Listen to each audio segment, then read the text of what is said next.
Hello बच्चों, welcome to a new journey. आपने 11th class start कर ली है और आपने कॉमर्स ले लिया है। बहुत बड़ी गलती नहीं किया आपने, सबसे बढ़िया काम किया। एक नंबर डिसीजन, क्योंकि आर्ट्स में भाई आपको वही जो फर्स्ट से 10th तक पढ़ा है वही चीज़ पढ़ना पड़ता है दोबारा, और साइंस तो हमारे बस की है नहीं। तो भैया हम हैं कॉमर्स वाले, ठीक है। तो हमने भी कॉमर्स लिया था, मिलो आपके राजा सर से। So my name is Raja and I took commerce as well, ठीक है। और आज हमारा क्लास का डे 1 है, ठीक है। जैसा कि आपको दिख रहा होगा, इंट्रोडक्शन ऑफ अकाउंटिंग। तो आज से हम लोग शुरू करने वाले हैं अकाउंटेंसी की बुक, ठीक है। जो कि आपको सुनने में बहुत भारी टर्म लगता होगा, बट इसको हम समझने वाले हैं कि भाई अकाउंटेंसी होती क्या है, ठीक है। और बहुत ईजी तरीका है, मेरा यकीन मानो। यदि आपने 20 से 30 मिनट इस वीडियो को दे दिया तो आपको कहीं जाने की ज़रूरत नहीं पड़ेगी कि भाई अकाउंटेंसी क्या है। आप क्लास में सबसे पहले हाथ उठाओगे, मैं बताऊँ ठीक है। तो ये चीज़ होने वाली है आपके साथ। तो without any delay let's start. Okay, introduction of accounting. अब अकाउंटिंग क्या है, क्या चीज़ है। अब देखो, नॉर्मली यदि मैं आपसे पूछूं तो अकाउंटेंसी की ज़रूरत क्यों पड़ी हमें, मतलब अकाउंटिंग की ज़रूरत क्यों पड़ी हमें। अकाउंटिंग का मतलब क्या होता है, आपको समझ आ रहा होगा। अकाउंटिंग का मतलब होता है अकाउंट बनाना। बिल्कुल सही भाई, अकाउंट ही बनाना है, और क्या बनाना, और कुछ नहीं बनाना, ठीक है। तो अकाउंटिंग में आप अकाउंट बनाते हो। अकाउंट बनाने का मतलब आपका एक बैंक अकाउंट होता है। बैंक अकाउंट में क्या होता है, पैसे का लेन देन। क्या होता है, पैसे का लेन देन। Very good. अब पैसों का जो लेन देन है वो लिखा रहता है आपके सारे बैंक में, मतलब एक रिकॉर्ड बनता है, उसका पासबुक बनता है, उसमें सब कुछ लिखा रहता है। आपने इतने तारीख को 500 जमा करा, इतने तारीख को 1000 निकाले, इतने तारीख को, सारी चीज़ें लिखी रहती है, ठीक है। तो इसी चीज़ को रिकॉर्ड करने को ही अकाउंटिंग कहते हैं, और कुछ नहीं है अकाउंटिंग, ठीक है। थोड़ा सा ये लोग ना बढ़ा चढ़ा के लिख देते हैं, मतलब सेम चीज़ को ही थोड़ा सा बढ़ा चढ़ा के बुक वाले लिख देते हैं, तो वो थोड़ा सा आपको याद करना पड़ता है। वैसे अकाउंटिंग का मतलब वही है कि जितने भी फाइनेंशियल ट्रांजैक्शन हो रहे हैं उसको रिकॉर्ड करना। फाइनेंस का मतलब क्या होता है सर, पैसा। क्या होता है, पैसा, ठीक है। तो पैसे को फाइनेंस कहते हैं। तो जितने भी फाइनेंशियल ट्रांजैक्शन होते हैं, ट्रांजैक्शन मतलब लेन देन, उन सबको रिकॉर्ड करने को ही अकाउंटिंग कहा जाता है। नाउ देखो, आप कोई भी बिजनेस खोलते हो तो उसमें खाली एक बैंक अकाउंट तो होगा नहीं, ठीक है। आपको बहुत सारे अकाउंट बनाने पड़ते हैं। तो वो उन सभी अकाउंट्स को बनाना और उनको रिकॉर्ड करके मेंटेन करके रखना, उसी को हम अकाउंटिंग कहते हैं। नाउ इसको हम समझते हैं थोड़ा सा बुक वाली लैंग्वेज में, ठीक है। बुक वाली लैंग्वेज में समझते हैं। देखो, accounting is a systematic process. Accounting is a systematic process, मतलब एक सिस्टम बनाते हैं हम। अकाउंटिंग क्या है, एक सिस्टमैटिक प्रोसेस है। प्रोसेस का मतलब क्या होता है, प्रोसेस का मतलब होता है वो चीज़ जो कि एक लंबे टाइम तक चलती है, ठीक है। एक होता है इंस्टेंट, कि भाई अभी तुरंत हो गया, लेकिन प्रोसेस का मतलब हो गया जो चीज़ आज शुरू हुई है फ्यूचर में भी चल रही है। एक प्रोसेस चलता है, मतलब आप रोज अकाउंट डेली रिकॉर्ड कर रहे होते हो फाइनेंशियल ट्रांजेक्शन्स, तो उसको प्रोसेस कहते हैं। तो accounting is a systematic process. किस चीज़ का सिस्टमैटिक प्रोसेस है वो देखते हैं हमको, ठीक है। तो it is a systematic process of, किस चीज़ का सिस्टमैटिक प्रोसेस है जी, ये प्रोसेस है आइडेंटिफाइंग का, मेजरिंग का, रिकॉर्डिंग का, क्लासीफाइंग का, समराइजिंग का, इंटरप्रेटिंग का और कम्युनिकेटिंग का। अरे सर, ये क्या भारी भारी वर्ड बोल दिया आपने। थांबा समझते हैं। ओके, इसको एक एग्जाम्पल से लेकर चलते हैं हम। सपोज कोई भी एक बिजनेस है, ठीक है।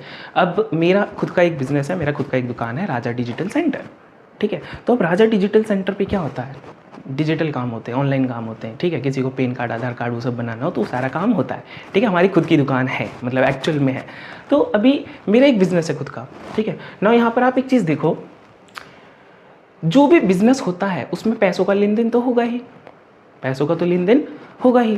तो सिर्फ पैसों का लेन देन नहीं होता बिजनेस में। हम लोग दुकान पे बैठे रहते हैं, तो कभी कोई कस्टमर आता है तो पैसे देकर चला जाता है, ये एक ट्रांजैक्शन हो गई। कभी कभी हम लोग लंच करने लगते हैं, मतलब एक एक्टिविटी हो रही है, हम खाना खा रहे हैं। तो क्या खाना खाना एक फाइनेंशियल एक्टिविटी है? नहीं। हाँ, कस्टमर आया, उसने पैसे दिए, तो क्या वो एक फाइनेंशियल एक्टिविटी है? हाँ, क्योंकि उसमें पैसा है। लेकिन लंच करना कोई फाइनेंशियल एक्टिविटी नहीं है। तो सबसे पहला जो स्टेप है वो क्या है, आइडेंटिफाई करना, पहचानना। आइडेंटिफाई मतलब पहचानना। क्या पहचानना, कि भाई ये ट्रांजैक्शन फाइनेंशियल है या फिर फाइनेंशियल नहीं है, ठीक है। तो सबसे पहला चीज़ है हमारा identifying. It is a systematic process of identifying. सबसे पहली चीज़, ये जो प्रोसेस है, कोई भी एक प्रोसेस होता है उसमें बहुत सारे स्टेप होते हैं, 5-6 स्टेप्स होते हैं, ठीक है। तो उस स्टेप में सबसे पहला स्टेप क्या है, आइडेंटिफाई करो कि भाई ये फाइनेंशियल एक्टिविटी है या फिर नॉन फाइनेंशियल एक्टिविटी है या ट्रांजैक्शन है, ठीक है। तो सबसे पहले हमने आइडेंटिफाई कर, अच्छा ठीक है, कस्टमर आया, उसने हमको 500 रुपया दिया, ये तो फाइनेंशियल ट्रांजैक्शन है, मतलब कस्टमर आया, उसने मेरे को पैसे दिए, ये क्या एक फाइनेंशियल ट्रांजेक्शन है, ठीक है। कितने पैसे दिए? 500 दिए थे जी। कितने दिए थे? 500। सेकेंड स्टेप होता है मेज़र करना कि भाई पैसा तो आया बट कितना, मेज़र करोगे आप, ठीक है। तो कोई कस्टमर आया, उसने हमको पैसे दिए, आइडेंटिफाई हो गया फाइनेंशियल ट्रांजैक्शन है। उसके बाद आप मेज़र करोगे कितने पैसे दिए भैया, 500 रुपया दिया जी, ठीक है। तो accountancy is a systematic process of identifying and then measuring. Step 2 क्या है? मेजरिंग।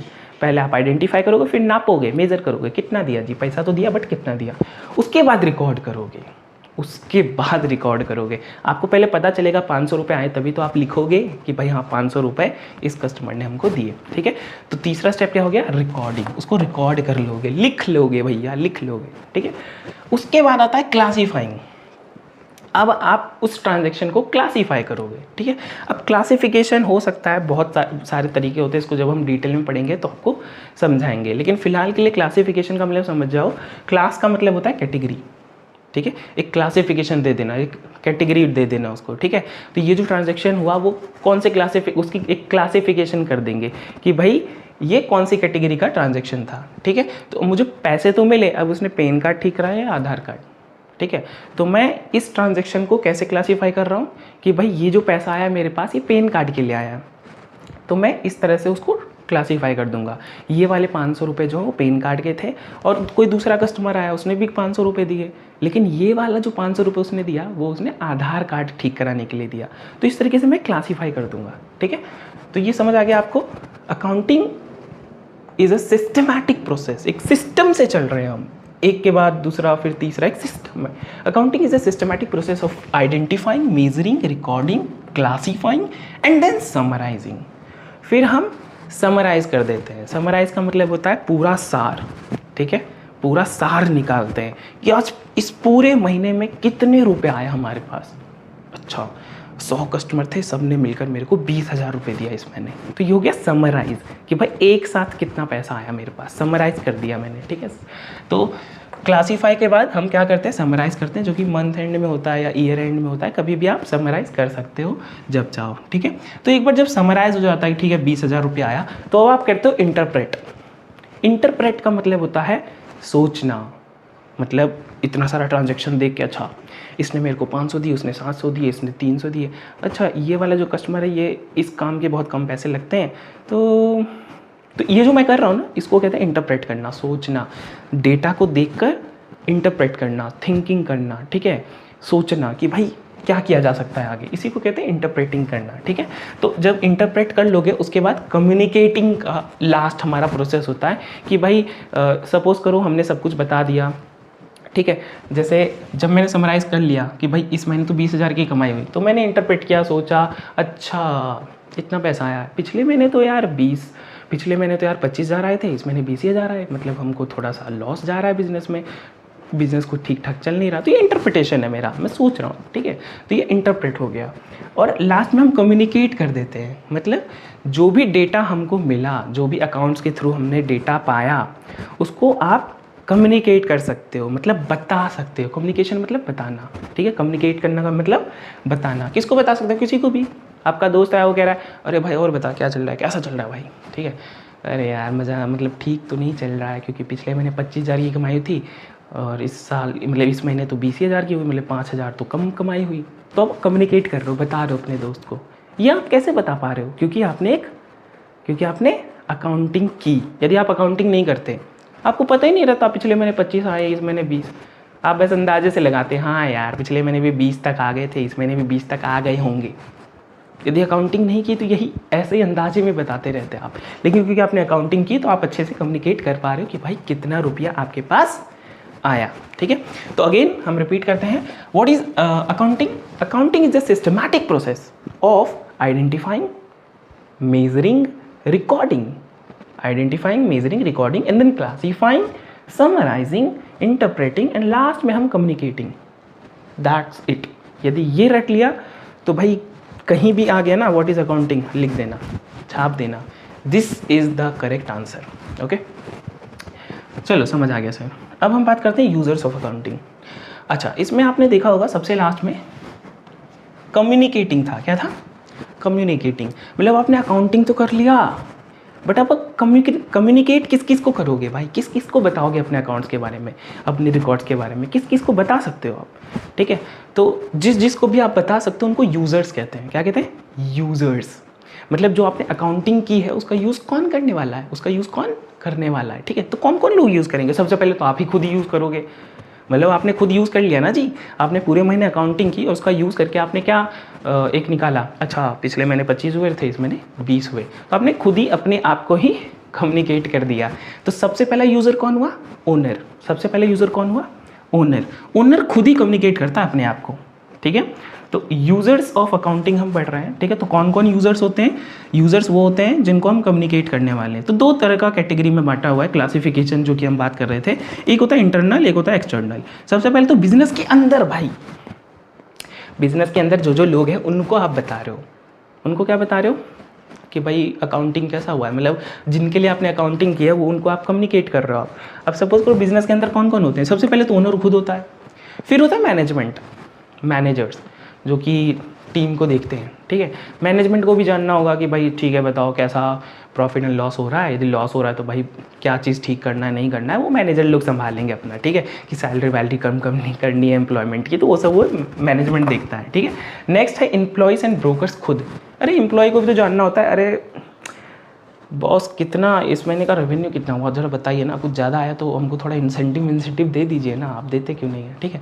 लेकिन सपोज करो लॉस हो रहा है, अरे बॉस बताओ ना यार इस महीने कैसा गया बिजनेस, अरे यार लॉस हो गया, अच्छा लॉस हो गया, आप एक काम करो मेरी सैलरी आप भले ही टाइम पे मत दो लेकिन यार बिज़नेस बढ़ाओ आप, ठीक है, मैं इस महीने की सैलरी अगले महीने ले लूँगा, कोई दिक्कत नहीं। मतलब किसको आप कम्युनिकेट कर रहे हो? एम्प्लॉयज़ एंड वर्कर्स को कम्युनिकेट कर रहे हो, जितनी भी आपने अकाउंटिंग की है, ठीक है। तो ये हो गए इंटरनल वाले। इंटरनल में तीन, ओनर, मैनेजमेंट और एम्प्लॉयज़, इन्हीं तीनों को जानना होता है। इन्हीं को भाई इंटरेस्ट रहता है कि भाई ठीक है बताओ क्या आपने अकाउंटिंग की है, क्या एक निकला है समरी, ठीक है, वो समरी मांग लेते हैं। नाउ एक्सटर्नल, दूसरे होते हैं एक्सटर्नल लोग, मतलब बाहर के लोगों को भी जानना है कि आपके बिजनेस में क्या चल रहा है। क्यों भाई, क्यों जानना है? सपोज करो मुझे बैंक गया, मैं मुझे लोन चाहिए, तो बैंक मुझे फ्री में लोन दे देगा? नहीं देगा ना भैया, ठीक है। वो क्या बोलेगा, पहले आप अपने वो दिखाओ, स्टेटमेंट्स दिखाओ फाइनेंशियल, ठीक है, आप दिखाओ अकाउंटिंग दिखाओ, आप कितना कमा रहे हो, कितना रोज़ के कस्टमर आ रहे हैं, कितना पैसा आ रहा है, कितना पैसा जा रहा है, कितना लॉस हो रहा है, कितना प्रॉफिट हो रहा है, सब कुछ दिखाओ मुझे, ठीक है। तो वहाँ उस केस में आप क्या करोगे, अपना आपने जो भी अकाउंटिंग की है उसको कम्युनिकेट कर दोगे, किसको? बैंक को बता दोगे, ले भाई तू देख, ले दे तू देख, लोन दे मेरे को, ठीक है। तो नेक्स्ट होता है इन्वेस्टर या फिर पोटेंशियल इन्वेस्टर। नाउ आप सोच रहे हो यार मेरा बिजनेस तो बहुत बढ़िया चल रहा है, एक दुकान और खोल लेते हैं, एक राजा डिजिटल सेंटर और खुल जाए, ठीक है। तो उस केस में क्या करोगे आप? इन्वेस्टर ढूंढोगे, कोई पैसा लगा दे, कोई पैसा लगा दे, ठीक है। तो कोई भला आपके बिजनेस में क्यों पैसा लगाएगा? पहले वो देखेगा ना आपका बिजनेस बढ़िया चल भी रहा है, लॉस में है, प्रॉफिट में है, रोज़ के कितना पैसा आ रहा है जा रहा है, तो वो सब देखेगा, ठीक है। तो जो इन्वेस्टर है वो भी इंटरेस्टेड है आपने जो अकाउंटिंग की है उसके अंदर, ठीक है। तो ये भी एक यूज़र हो गया। या फिर पोटेंशियल इन्वेस्टर, पोटेंशियल का मतलब होता है फ्यूचर का, कि भाई फ्यूचर में कोई इन्वेस्टर है। इन्वेस्टर यदि नॉर्मल इन्वेस्टर लिखा है तो उसका मतलब हो गया कि भाई आपके हाथ में कोई इन्वेस्टर है, अभी आपके सामने कोई इन्वेस्टर है, उसको आप बता रहे हो। और पोटेंशियल का मतलब हो गया आप नहीं जानते कौन इन्वेस्ट करेगा, बस आप फ्यूचर में वो कहीं आएगा, पोटेंशियल मतलब आने वाला, ठीक है। तो पोटेंशियल इन्वेस्टर, ओके नाइस। तीसरे होते हैं क्रेडिटर्स, जो उधार पे सामान देते हैं। अब सपोज करो राजा डिजिटल सेंटर जी हमारी सब्जी की दुकान होती, तो अब रोज़ सब्जी फ्रेश वेजिटेबल्स रोज़ लाने होते हैं, तो आपका एक होलसेलर फिक्स रहता है, आप होलसेलर से सब्जी खरीदते हो, अपने दुकान पे लाते हो और कस्टमर को बेचते हो, ठीक है ना। आप रोज़ सपोज करो आपके पास आज कुछ खास कमाई नहीं हो पाई आपके पास इतना पैसा नहीं है, या कैश में नहीं पड़ा है, बैंक में पड़ा है और ATM भी नहीं है, तो आप क्या करोगे? होलसेलर को बोलोगे यार मुझे ना आज उधार पे दे दे। तो उस होलसेलर जब वो उधार देगा आपको, जो भी लोग उधार देते हैं उनको क्रेडिटर कहते हैं, जो भी लोग उधार देते हैं उनको क्रेडिटर कहते हैं, ठीक है। तो उधार देने वाला हमेशा क्रेडिटर होता है, ठीक है। तो उस क्रेडिटर को भी तो जानना पड़ेगा ना आपका बिजनेस चल कैसा रहा है, उसको आप बताओगे ना भाई मेरा पिछले महीने इतना बढ़िया प्रॉफिट हुआ था, इस महीने भी बहुत बढ़िया तगड़ा 2x प्रॉफिट हुआ, पिछले महीने 25,000 की हुई थी, इस महीने 50,000 की प्रॉफिट हुई है। तो बोलेगा अरे तू ले जा रे, तू ले जा, सामान उधार पे ले जा, कल दे दियो पैसा, कोई दिक्कत नहीं है। तो क्रेडिटर आपको दे देगा, ठीक है। नाउ गवर्नमेंट को भी तो जानना है कितना कमा रहे हो आप, ठीक है। गवर्नमेंट क्यों जानना है उसको? क्योंकि आप सपोज करो बहुत ज़्यादा पैसा कमा रहे हो तो टैक्स लेगी ना आपसे कि भाई इतना पैसा कमा रहे हो हमारे देश में रह के, थोड़ा 20-30% टैक्स दे दो ना भैया, आपके टैक्स से हम सड़कें बनवा देंगे। वो बात अलग है जो बनवाते नहीं है, बट स्टिल गवर्नमेंट को जानना होता है हमारे सारे फाइनेंशियल रिकॉर्ड्स, ठीक है। नेक्स्ट है रिसर्चर्स। रिसर्चर बोले तो जो लोग रिसर्च करते हैं कि सपोज करो कोई एक बंदा है वो रिसर्च कर रहा है कि 30 बिजनेसेस को वो पढ़ेगा, स्टडी करेगा और लोगों को बताएगा कि भाई 2026 में ये बिज़नेस करना ठीक है या नहीं है, ठीक है। तो राजा डिजिटल सेंटर जैसे ही बहुत सारे उसने 30 दुकान लिए और सबको स्टडी किया कि इसमें ज़्यादा रेवेन्यू आ रहा है, किस में नहीं आ रहा है, या ये बिज़नेस 2026 में करने लायक है भी या नहीं है। तो एक रिसर्चर को भी जानना होता है। तो उसको हम क्या करेंगे, जो रिसर्च कर रहा है उसको बोलेंगे ले रहे तू तो अकाउंट में हमारा सारा अकाउंट ले ले, देख ले क्या प्रॉफिट लॉस हो रहा है, कितना कैश आ रहा है जा रहा है, देख ले तू, ठीक, कोई दिक्कत नहीं है। और लास्ट होता है कस्टमर खुद। कस्टमर को भी तो जानना आ रहा है भैया एक बात बताओ कितना कमा लेते हो, मतलब कोई कोई आता है ना तो वो पूछ लेता है भाई कितना कमा लेते हो, कितना रेंट जाता है यार यहाँ का, ठीक। आप सीधे उसको पकड़ा दो अकाउंट्स, ले भाई तू मेरी बैलेंस शीट ले, उसमें देख ले कितना मैंने रेंट दिया है, कितना प्रॉफिट हुआ, कितना लॉस हुआ है, ठीक है। बैलेंस शीट अल्टीमेट एक शीट होती है जिसमें आपका हर एक चीज़ लिखा रहता है बिजनेस का, ठीक है। तो वो हम आगे पढ़ेंगे वो शीट क्या है, बट अभी के लिए इतना समझ जाओ कि ये यूज़र्स ऑफ अकाउंट्स हैं, ठीक है। तो अकाउंटिंग के ये यूज़र्स हैं, ये सब यूज़र्स हैं, इन्हीं को आप कम्युनिकेट करते हो, क्लियर है। नेक्स्ट हमारा फंक्शंस ऑफ अकाउंटिंग। अब देखो भाई अकाउंटिंग के फंक्शन का मतलब होता है काम क्या है, काम क्या है, ठीक है। अकाउंटिंग का काम क्या है आपसे पूछ लेगा एग्जामिनर, मतलब जो एग्ज़ाम लेगा, ठीक है, वो पूछेगा चल यार तू फंक्शन ऑफ अकाउंटिंग बता दे, हम अकाउंटिंग करते क्यों हैं। ये तो हो गया अकाउंटिंग क्या है, लेकिन फंक्शन क्या है, काम क्या है भाई, इतना कुछ करें ही क्यों हम, ठीक है।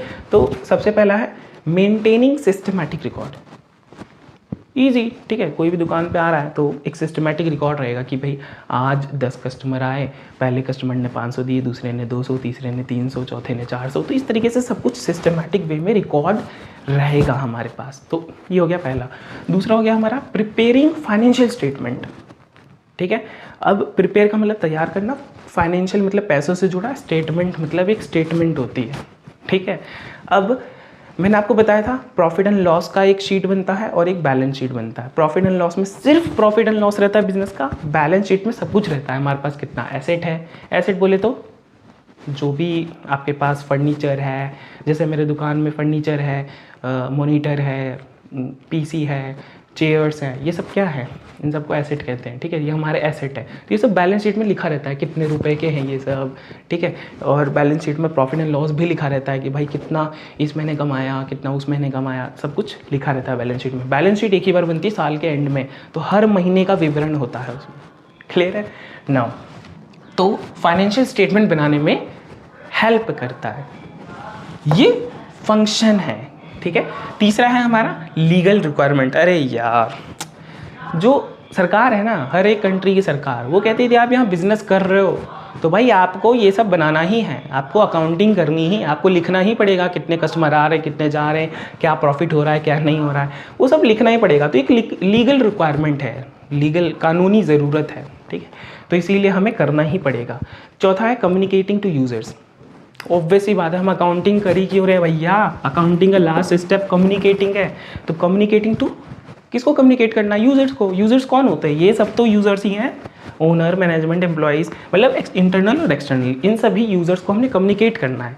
ये काम है अकाउंटिंग का। जब तक हम अकाउंटिंग नहीं करेंगे क्या हम इन यूजर्स को बता पाएंगे कि भाई हमारे पास कितना प्रॉफिट लॉस हो रहा है, नहीं बता पाएंगे। ओके नाउ फिफ्थ है हमारा हेल्प्स इन मैनेजमेंट। मैनेजमेंट में हेल्प करता है, मैनेजमेंट देखती है अच्छा इस महीने बहुत ज़्यादा प्रॉफिट हुआ है तो हम इंसेंटिव ज़्यादा दे सकते हैं एम्प्लॉयज़ को, इस महीने तो बहुत कम प्रॉफिट हुआ, ना ना ना ना इस महीने नो इंसेंटिव, ठीक है। तो इस तरीके से मैनेजमेंट क्या कर सकती है, हेल्प करता है वो मैनेजमेंट में, चीज़ों को मैनेज करने में। जैसे अरे ये वाला सामान पिछले महीने बहुत बिका तो इस महीने और सामान हम ये होलसेल में खरीद के ले आएंगे, ठीक है। तो ये सब मैनेज करने में हेल्प होता है हमें, ठीक है। तो हेल्प्स इन मैनेजमेंट। तो ये सारे काम है, सिर्फ 5 काम है अकाउंटिंग के, इसको भी अच्छे से रट लिया तो भाई ईजी है, ठीक है। आपके 6 नंबर कहीं नहीं गए। Okay advantages of accounting. अब देखो हर चीज़ के 2 पहलू होते हैं, ठीक है। हेड है तो टेल है, ठीक है। तो हर सिक्के के 2 साइड होते हैं। तो एक होता है एडवांटेज, अकाउंटिंग के एडवांटेज है बहुत सारे, लेकिन डिसएडवांटेज भी है, डिसएडवांटेज को लिमिटेशन भी कहा जाता है, सेम बात है, ठीक है। तो एक एडवांटेज है और दूसरा डिसएडवांटेज है, लिमिटेशन है ना। तो पहले हम एडवांटेज पढ़ लेंगे, फिर हम डिसएडवांटेज पढ़ लेंगे, ठीक है। फिर क्लास खत्म, हाँ खत्म नहीं एक आपको बहुत फन फैक्ट वाली चीज़ बताऊंगा क्लास के एंड में, ठीक है, तो उसके लिए वेट करना। फिलहाल के लिए हम एडवांटेज और डिसएडवांटेज खत्म कर देते हैं। Now advantages of accounting, provides financial information. सबसे बड़ा एडवांटेज क्या है कि भाई फाइनेंशियल इन्फॉर्मेशन बता रहा है ये हमको। प्रोवाइड मतलब देता है, फाइनेंशियल पैसों से जुड़ा इन्फॉर्मेशन, पैसों से जुड़ा जानकारी सब दे देता है, ठीक है। नॉन फाइनेंशियल इन्फॉर्मेशन नहीं देता कि भाई कल हमने लंच में क्या खाया था दुकान पे बैठ के, नहीं, वो सब नहीं मिलेगा आपको, बट पैसों से जुड़ी हर एक चीज़ मिलेगी, ठीक है। दूसरा है हमारा रिप्लेस मेमोरी, मेमोरी को रिप्लेस कर देता है। हमें याद रखने की ज़रूरत नहीं है कि भाई ठीक है कल 500 का प्रॉफिट हुआ, आज 1000 का प्रॉफिट हुआ, इस तरीके से हमको कुछ भी याद रखने की ज़रूरत नहीं है। या फिर हमारी दुकान पे जैसे कोई भी कस्टमर आता है, ठीक है, राजा डिजिटल सेंटर पे, तो हम लोगों ने स्टेशनरी भी साथ में रखा हुआ है। तो कोई भी आता है कहता है भाई ये कितने का है, मेरे को थोड़ी पता कितने का है भाई, मैंने सिस्टम में लिख दिया है, अकाउंट हमारा एक अकाउंटिंग का सॉफ्टवेयर है, उसमें लिख दिया है कि भाई ये चीज़ कितने की है, सारा स्टॉक कितने का क्या है सब लिखा हुआ है उसमें, ठीक है। तो मुझे याद रखने की ज़रूरत नहीं है, ठीक है। तो इससे क्या हो जाता है, रिप्लेस कर देता है, अकाउंटिंग रिप्लेस कर देता है मेमोरी को। किसको? मेमोरी को, कि भाई खुद से याद रखने की ज़रूरत नहीं है, अब अकाउंटिंग है तो भाई उसी को देखो और काम बनाओ मस्त, और क्या। तीसरा है settlement of tax liability. Settlement मतलब होता है सेटल करना, क्लियर करना, देना, ठीक है। क्या देना है? टैक्स लायबिलिटी देना है। लायबिलिटी का मतलब होता है आपके ऊपर कोई चीज़ उधार है, टैक्स बोले तो टैक्स जो सरकार लेती है हमसे। तो सरकार, कोई भी बिजनेस कर रहे हो तो सरकार 20 से 30% टैक्स लेती है, ठीक है। तो उसका सेटलमेंट में इजी हो जाता है। जैसे आपने इस साल 10 लाख रुपया कमाया तो 30% सरकार को दे दो, ठीक है, 3 लाख सरकार को दे दो, कोई दिक्कत नहीं है। दिक्कत है भाई 3 लाख फ्री में क्यों दे, तो वो टैक्स कैसे बचाया जाता है वो एक अलग चीज़ है, ठीक है, तो वो भी हम कभी जानेंगे किसी दिन। बट फिलहाल के लिए समझ जाओ कि इसका एडवांटेज क्या है कि तुरंत सेटलमेंट कर सकते हो आप टैक्स लायबिलिटी का, जितना टैक्स बन रहा है तुरंत अकाउंट्स खोलो और इतना प्रॉफिट हुआ तो टैक्स उसके हिसाब से दे दिया। ओके, चौथा है helps in selling whole business. अब यार आपको लग रहा है आपने 5 साल बिजनेस चलाया, अब मन नहीं है कुछ और नया करना है, तो आप बिजनेस बेचना चाहते हो, ठीक है, तो अब बिजनेस खरीदने वाला बोलेगा ना कि भाई आपका प्रॉफिट दिखाओ, पिछले साल कितना कमाया, उससे पहले कितना कमाया, शुरू में कितना कमाया, तो देखेगा ना इसमें ग्रोथ है या नहीं है, तो ग्रोथ होगा तो खरीद लेगा, ठीक है। आप बोलोगे 5 करोड़ में बेच रहा हूँ, ले जा रहे तू दे दे मेरे को, आप यही बोलेगा जो खरीद रहा होगा, ठीक है। तो हेल्प करता है पूरे बिजनेस को बेचने में ना। Helps in decision making, decision making में भी हेल्प करता है। जैसा कि मैंने बोला ये भी एक बहुत बड़ा एडवांटेज है अकाउंटिंग का कि वो डिसीजन मेकिंग में आपकी हेल्प करेगा। डिसीजन मेकिंग बोले तो कोई भी आप डिसीजन में लेना चाहते हो कि जैसे एम्प्लॉयज़ का सैलरी बढ़ाना है, कितना बढ़ा सकते हो, कितनी कैपेसिटी है, ठीक है, या फिर ओके ये वाला सामान तो पिछले साल कुछ खास बिका नहीं, तो इस साल हम ये वाला सामान नहीं खरीदेंगे, कुछ नया खरीद के लाते हैं जो कस्टमर को बेच सके। तो इस तरीके से बहुत सारे डिसीजन मेकिंग में आपकी हेल्प करता है।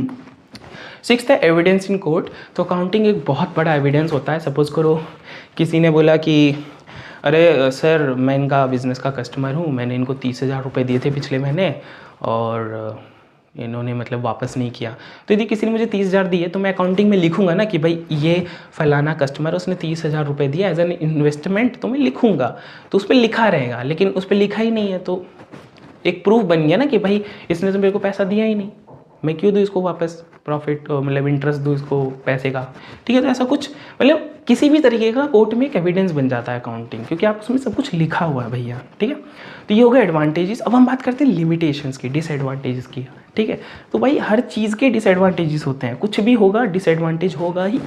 जैसे अनरियलिस्टिक इन्फॉर्मेशन, अरे भैया ये अनरियलिस्टिक इन्फॉर्मेशन है, ये रियल नहीं होते पूरे, ठीक है, रियल नहीं होते। रियल कैसे नहीं होते? क्योंकि इसमें कुछ भी लिखा रहता है, रोज़ कितना कैश आ रहा है जा रहा है, ठीक है, वो सब तो लिखा हुआ है। अनरियलिस्टिक है, मतलब उनके बेस पे ही यदि हम डिसीजन ले रहे हैं तो हो सकता है वो डिसीजन हमारा उतना अच्छा नहीं हो, ठीक है, तो इसीलिए हम इसको अनरियलिस्टिक इन्फॉर्मेशन कहते हैं, उतना रियल नहीं होता है। इग्नोर्स क्वालिटी एलिमेंट, ठीक है, जो भी क्वालिटी एलिमेंट होता है। जैसे किसी कस्टमर ने मेरे को 500 रुपये दिया, अब वो कस्टमर बहुत अच्छा था, बहुत प्यार से बात करके गया या लड़ाई झगड़ा करके दिया, अरे 500 कैसे ले रहे हो, मैं तुम्हें 400 दूंगा, तो वो 400 रुपये कैसे आए मेरे पास, उसका क्वालिटी नहीं लिखा ना उस पैसे का आने का, तो इग्नोर कर देता है किसको, क्वालिटी एलिमेंट्स को, जितने भी ऐसे क्वालिटी वाले एलिमेंट होते हैं। तो उसमें सिर्फ पैसा लिखा रहता है, क्वालिटी नहीं लिखी रहती। ये नहीं लिखा रहता कि रमेश झगड़ते हुए दिया 500, वहाँ पे बस लिखा रहता है रमेश ने दिए 500, ठीक है। तो क्वालिटी वाली चीज़ मिसिंग रहती है। तीसरा है हमारा the effect of price level changes, ठीक है। सपोज करो कि भाई पिछले महीने मेरा 1 लाख का प्रॉफिट हुआ और इस महीने भी मेरा 1 लाख का प्रॉफिट हुआ, ठीक है। लेकिन पिछले महीने मेरे पास 100 कस्टमर थे, लेकिन इस बार 50 कस्टमर से ही 1 लाख रुपए मिले, मतलब कस्टमर घट गए। क्यों घट गए, क्योंकि प्राइस बढ़ गया, ऑब्वियस सी बात है, ठीक है। तो the effect of price level, मतलब हमें ये पता नहीं चलता कि भाई जो 5 रुपये वाला सामान था वो 10 रुपये का हो गया है। ये प्राइस लेवल का जो चेंज है वो हमें पता नहीं चलता इसमें सिर्फ हमें पता चलता है हाँ कैश आया कैश गया, ठीक है। नाउ नॉट फुल्ली एग्जैक्ट, ये भाई पूरे एग्जैक्ट नहीं होते हैं, मतलब जो भी चीज़ें लिखी हैं हमने वो पूरा एक्यूरेट नहीं होता है, ठीक है। तो ये चीज़ हमेशा याद रखना। नॉट एग्जैक्टली, एग्जैक्ट का मतलब है कुछ ट्रांजेक्शन आप भूल जाते हो, कुछ ट्रांजेक्शन छूट जाती है गलती से, नहीं लिख, जैसे मेरे साथ होता है दुकान पे एक साथ बहुत सारे कस्टमर आ गए तो मैं 2-4 का तो लिख लेता हूँ कि भाई इन चारों ने इतने इतने रुपए दिए, लेकिन 5वां मैं भूल जाता हूँ। तो पूरा एग्जैक्ट नहीं होता, ठीक है। कभी कभी एक आध ट्रांजेक्शन लिखना हम भूल जाते हैं। Now may lead to window dressing, जो अकाउंटिंग है में मतलब शायद लीड मतलब पहुंचता है, लीडर का काम क्या होता है, पहुंचाना, तो लीड का मतलब पहुंचा सकता है विंडो ड्रेसिंग तक, मतलब विंडो ड्रेसिंग हो सकती है ना। विंडो ड्रेसिंग क्या होती है, अरे भाई ये तो बहुत बड़ा टर्म हो गया। याद रखना विंडो ड्रेसिंग एक बहुत ईजी सी चीज़ है जो कि टीचर लोग पूछ लेते हैं आपसे, तो बताओ विंडो ड्रेसिंग क्या है। तो विंडो ड्रेस का मतलब क्या होता है, विंडो मतलब खिड़की, ड्रेस मतलब होता है ड्रेसिंग करना, ड्रेस का मतलब होता है सिलना, तो खिड़की को सिल देना, ठीक है। खिड़की को सिल देना कि भाई यहाँ तो दीवार है, एकदम पक्का दीवार है, जबकि वहाँ खिड़की है, ठीक है। तो हम विंडो ड्रेसिंग क्यों करते हैं, देखो, manipulating accounts in such a way so as to conceal vital fact and present a better position of enterprise rather than what actually is. जैसे मेरे को 1 लाख रुपए का प्रॉफिट हुआ, लेकिन मैं दिखा रहा हूँ 10 लाख का प्रॉफिट हुआ, कैसे, अकाउंट्स में छेड़छाड़ करके। तो इस अकाउंट्स में छेड़छाड़ करने को ही विंडो ड्रेसिंग कहते हैं कि भाई जिस कस्टमर से मेरे को 500 मिले, मैं वहाँ पर 500 की जगह एक्स्ट्रा जीरो लगा के 5000 दिखा रहा हूँ, तो मैंने विंडो ड्रेसिंग कर दी। समझ रहे हो, विंडो ड्रेसिंग करके क्या किया मैंने, अपना 1 लाख के प्रॉफिट को 10 लाख दिखाया और बैंक जाके 1 करोड़ का लोन ले लिया। ओ ये तो ये क्यों हुआ, विंडो ड्रेसिंग की वजह से हुआ। तो विंडो ड्रेसिंग का यही मतलब होता है कि जो चीज़ एक्चुअल में है उसको ना दिखा के मैनुपुलेट करके चीज़ें दिखाना, मैनुपुलेटिंग अकाउंट्स को मैनुपुलेट कर देना इन सच अ वे, इस तरीके से, सो एज, ताकि to conceal what vital fact, conceal मतलब छुपाना, वाइटल मतलब जो एक्चुअल में फैक्ट होती है, बहुत ज़रूरी फैक्ट्स होती है, उसको छुपा देते हैं और प्रेजेंट करते हैं और दिखाते हैं अब बेटर पोजीशन कि भाई हमारा बिजनेस तो बहुत अच्छा है, ठीक है। एक बेटर पोजीशन दिखाते हैं ऑफ एंटरप्राइज मतलब बिजनेस का एक अच्छा पोजीशन दिखाते हैं, rather than what actually is, ठीक है। राइडर मतलब होता है जबकि एक्चुअल में वो क्या है वो चीज़ नहीं दिखती है, उसी को हम विंडो ड्रेसिंग कहते हैं। क्लियर है, ओके। तो अब हम उन फन फैक्ट्स की बात कर लेते हैं, ठीक है। हमारा सिर्फ लास्ट का 2 चीज़ बचा हुआ है। सबसे पहले हम बात करते हैं 3 चीज़ के बीच में डिफरेंस। पहला है हमारा अकाउंटेंसी, ठीक है, कि भाई अकाउंटेंसी क्या होता है, बुक कीपिंग क्या होता है और अकाउंटिंग क्या होता है। तो इन तीनों के बीच में डिफरेंस हम जानने वाले हैं। नाउ जो हमारा अकाउंटेंसी है वो होता है सिस्टमैटिक नॉलेज। आपके बुक का नाम क्या है, अकाउंटेंसी। क्या नाम है, अकाउंटेंसी, क्योंकि अकाउंटेंसी का मतलब होता है एक सिस्टमैटिक तरीके से नॉलेज लेना, ठीक है। तो systematic knowledge of accounting, accounting मतलब होता है प्रोसेस, जो कि मैंने स्टार्टिंग में बताया व्हाट इज अकाउंटिंग, कि अकाउंटिंग एक प्रोसेस होता है जिसमें हम सब कुछ करते हैं। क्या क्या करते हैं, आइडेंटिफाई करते हैं, ठीक है, उसके बाद मेजरिंग करते हैं, कितना दिया, आइडेंटिफाई मतलब पैसा दिया, कितना दिया, 500 रुपया दिया, फिर रिकॉर्ड कर लेते हैं, ठीक है। तो उस तरीके से वो पूरा चलता है, क्लासिफिकेशन होता है, फिर समराइजिंग होता है, ठीक है। तो इस तरीके से फिर इंटरप्रेटिंग होता है और फिर लास्ट में अपना कम्युनिकेटिंग होता है, ठीक है। तो अकाउंटिंग इज अ प्रोसेस। ना वो प्रोसेस कैसे होगा, कैसे लिखना है, कैसे रिकॉर्ड करना है, कैसे समराइज करना है, वो कैसे होगा, वो आप पढ़ते हैं अकाउंटेंसी में। क्यों, क्योंकि यही एक सिस्टमैटिक नॉलेज है। ओके। दूसरा टर्म है हमारा बुक कीपिंग। बुक कीपिंग का मतलब होता है लिखना। क्या होता है? लिखना। बुक में लिखना। हम कीप मतलब रखना, बुक मतलब किताब, किताब रखना जिसमें आप लिखते हो, ठीक है। तो book keeping is an art. ये एक आर्ट है, हर कोई अलग अलग तरीके से लिखता है। जैसे नोट्स लिखना क्या है? एक आर्ट है, हर कोई अलग अलग तरीके से लिखता है। जैसे कोई कोई स्टार बनाता है मेरी तरह, कोई कोई हैश लगा देता है, तो ये सब एक आर्ट है, वो आपका अपना है, ठीक है, कि आप कैसे रिकॉर्ड कर रहे हो। तो बुक कीपिंग भी क्या है? It is an art of recording. Record करने का एक आर्ट है। किस में रिकॉर्ड करते हो? In the books. किसी बुक के अंदर आप रिकॉर्ड करते हो। किस चीज़ के बुक होते हैं वो? अकाउंट के, कि भाई कैश का अकाउंट अलग है, किसी क्या कहते हैं, कोई आइटम आप बेच रहे हो, जैसे कुछ भी बेच रहे हो, पेन बेच रहे हो, तो पेन का अकाउंट अलग बनता है कि भाई पेन हमारे पास 200 थे तो एक माइनस हो गया उसके बुक से, या फिर कैश हमारे पास 5000 थे तो 500 आ गए तो 5500 हो गए। तो इस तरीके से सब अकाउंट्स बने रहते हैं, ठीक है।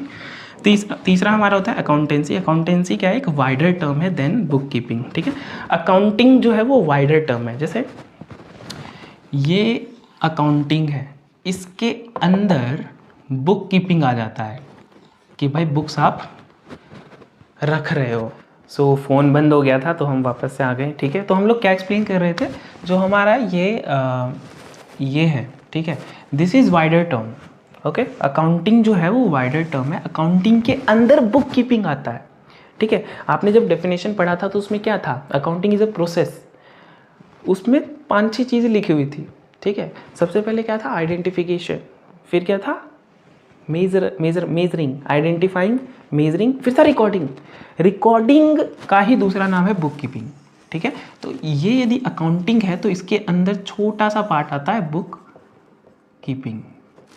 समझ आया? ठीक है। तो book keeping is narrow term, ठीक है, और अकाउंटिंग इज वाइडर टर्म। उसके बाद लास्ट हमारा कॉन्सेप्ट है सिस्टम्स ऑफ अकाउंटिंग ना। अकाउंटिंग को करने के 2 सिस्टम्स बनाए गए हैं। पहला है डबल एंट्री, दूसरा है सिंगल एंट्री। अब डबल एंट्री हम शुरू में क्यों बोल रहे हैं? क्योंकि double entry is the best, ठीक है।